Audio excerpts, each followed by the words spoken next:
নমস্কার বন্ধুরা, আমি আজকে আর একটা রেসিপি নিয়ে চলে এসেছি। সুন্দর রেসিপি। এটা হচ্ছে ফুলকপির রোস্ট বলতে পারেন।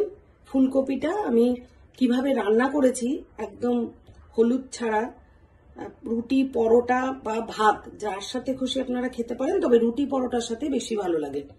আজকে আমি পরোটার সাথে সার্ভ করব। চলুন দেখে নিই এটা আমরা কিভাবে রান্না করেছি।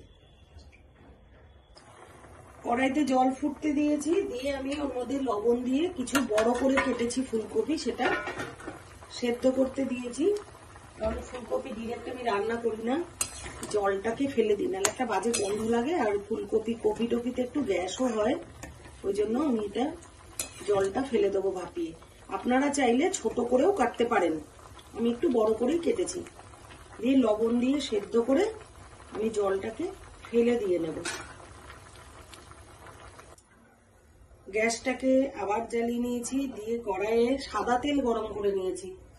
এদিকে আমি ফুলকপিগুলোকে জল ঝরিয়ে রেখে দিয়েছি। অল্প অল্প করে ফুলকপিগুলো দেবো আর একটু লাল করে ভেজে তুলে রাখবো। এদিকে দেখুন, আমি একটা মিক্সির জার নিয়েছি, যাতে পোস্ত দিয়েছি 3 চামচ আর সাদা তিল দিয়েছি 2 চামচ। এর মধ্যে দেব কিছু চিনে বাদাম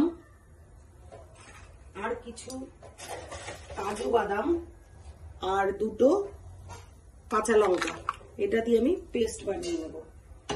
এদিকে তেলটা গরম হয়ে গেছে, আমি ফুলকপিগুলোকে অল্প অল্প করে এখানে ছেড়ে দিয়ে ভালো করে ভেজে নেব লাল করে।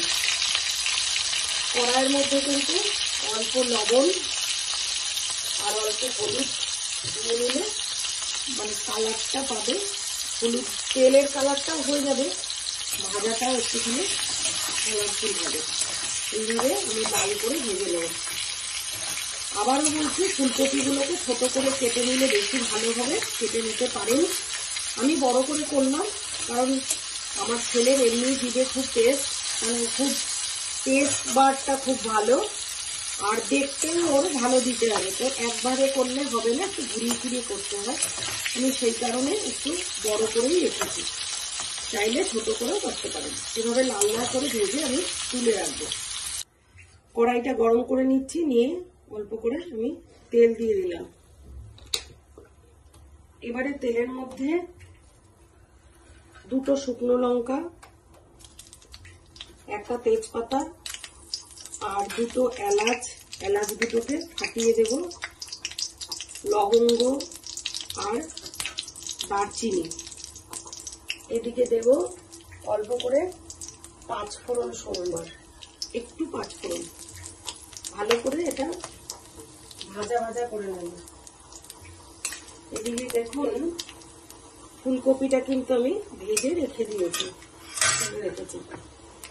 আর এখানে আমার পেস্টটাও রেডি। পোস্ত, বাদাম, কাজু বাদাম এসবের যে পেস্ট, ওটাও কিন্তু রেডি। দিয়ে দেবো এর মধ্যে কিছু কিশমিশ, একটু ভিজিয়ে রেখেছিলাম, কিশমিশগুলো দিয়ে দিলাম। ভালো করে নাড়াচাড়া করে ফুলকপিগুলো ওর মধ্যে অ্যাড করে দিলাম। এর মধ্যে দেবো এই পেস্ট করা মশলাটা।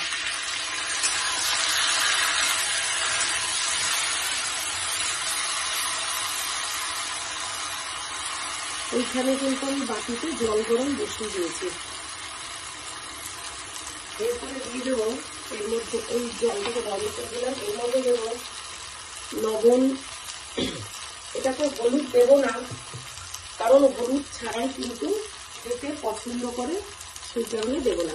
একটু মিষ্টি মিষ্টি খেতে ভালো লাগে, এটা পরোটা, রুটি, ভাত সবের সাথেই ভালো লাগে, ওই জন্য আমি একটু 2টো বাতাসা দিয়ে দিয়েছি। তো ভালো করে নাড়াচাড়া করে নেবো।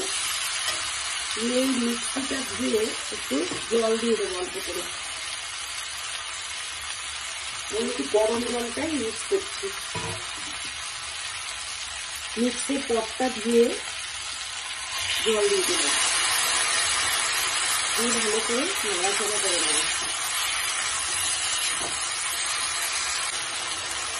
ভালো করে কষে নিচ্ছি। এর মধ্যে দিয়ে দেবো অল্প করে লঙ্কার গুঁড়ো দিয়ে এটাও ভালো করে নেড়ে কষতে থাকবো যতক্ষণ না পর্যন্ত মশলাটা থেকে তেল বার হয়, তত পর্যন্ত এটা আমি কষতে থাকবো ভালো করে।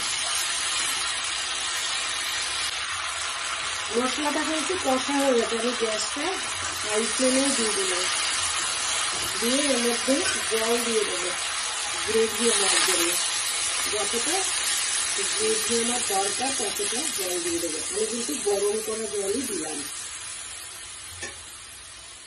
এবারে এটা ভালো করে নাড়াচাড়া করে নেব, নিয়ে ঢাকা দিয়ে আর একটু এর সাথে মিশতে দেবো, ফুলকপির সাথে মশলাগুলো ভালো করে মিশতে দেবো, মানে ঝাল মিষ্টি লবণ এগুলো যেন ফুলকপির মধ্যে ঢুকে যায়।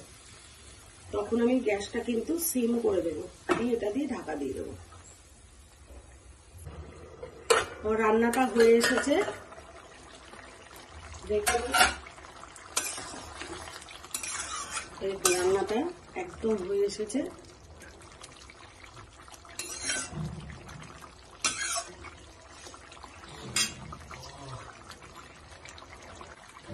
এরপরে আমি এর উপরে একটু কসুরি মেথি এখানেও একটু ছড়িয়ে দেবো,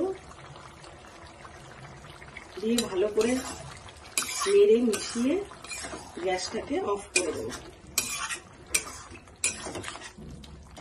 পুরো রান্নাটা কমপ্লিট, গ্যাসটাকে বন্ধ করে দিলাম। Thanks for watching.